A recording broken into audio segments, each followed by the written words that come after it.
राधे राधे, राम राम, नमस्ते, आदाब।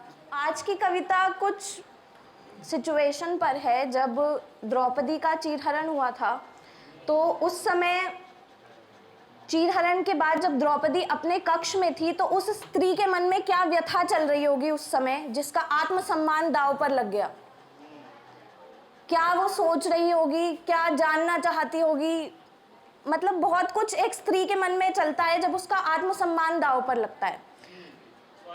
तो सबको अपने कक्ष में आने से निषेध करने के बाद जब गोविंद उनके कक्ष में आते हैं तो वो रोते हुए उनके पैरों में गिर जाती हैं और पैरों में गिरकर अपना हाल सुनाती हैं। उनसे पूछती हैं कि मेरी क्या गलती थी। तो किस तरह से वो पूछती हैं, हे गोविंद, एक बात अभी बता दो तुम, ये शंका यही मिटा दो तुम। एक बात अभी बता दो तुम, ये शंका यही मिटा दो तुम। है क्या मुझसे अपराध हुआ और तुमको क्यों नहीं ज्ञात हुआ। है क्या मुझसे अपराध हुआ और तुमको क्यों नहीं ज्ञात हुआ। क्या धर्म तुम्हारा यही कहता है, स्त्री यदि अपनी हो तो वस्तु मान लेता है। क्या धर्म तुम्हारा यही कहता है, स्त्री यदि अपनी हो तो वस्तु मान लेता है। वो वस्तु जिस पर दाव ये अंतिम खेला है, ये सभा नहीं राजाओं की, अधर्मियों का ये मेला है। शुक्रिया। एक राजा अंधा होने से क्या अंधत्व सभी को प्राप्त हुआ। एक राजा अंधा होने से क्या अंधत्व सभी को प्राप्त हुआ। सर झुकाए खड़े थे सब, क्यों मौन रही धृतराष्ट्र सभा। ये सवाल द्रौपदी कर रही हैं श्री कृष्ण से। सर झुकाए खड़े थे सब, क्यों मौन रही धृतराष्ट्र सभा। कैसे कैसे विश्वास करूं किस पर, जब 5 पति ही मौन रहे। क्या क्रोध नहीं आया सबको जब दुर्योधन ने ये बोल कहे। दुर्योधन ने क्या कहा, दुशासन दुशासन दासी को लाओ तुम, उसके वस्त्र यही उतारो तुम। क्या कर्ण जीवा न डोली थी जब वैश्या मुझको बोली थी।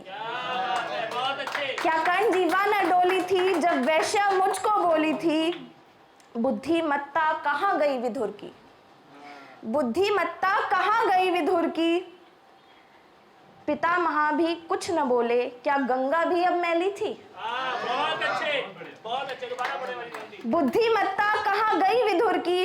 पितामह भी कुछ न बोले, क्या गंगा भी अब मैली थी।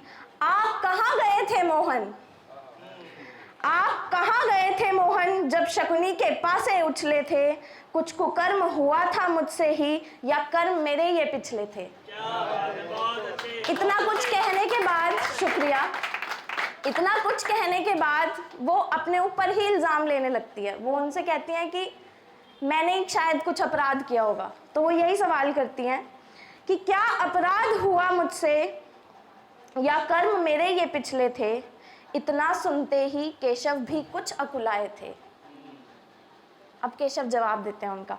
इतना सुनते ही केशव भी कुछ अकुलाए थे। पोछा अश्रु को हाथों से और सखी को धीर बंधाए थे। कर्म फल का ये पांचाली को कर्मों का खेल बताकर, पांचाली को कर्मों का खेल बताकर, कर्म फल का ये भेद समझाकर बोले। क्या बोले, उन्होंने केवल 2 ही बातें बोली थी। अब वो 2 बातें क्या बोली थी। बोले, जिसने भी तुमको आज सताया, जिसने भी तुमको आज सताया, उसने अपना ही कुकर्म बढ़ाया। ये दुष्कर्म नहीं कुछ तेरे थे सखी, ये दुष्कर्म नहीं कुछ तेरे थे। विधि के ये तो घेरे थे, अधर्मी के कुकर्मों में विधना का ही तो वेश रहा। अधर्मी के कुकर्मों में विधना का ही तो वेश रहा। इनका फल ही देना इनको ही अवशेष रहा।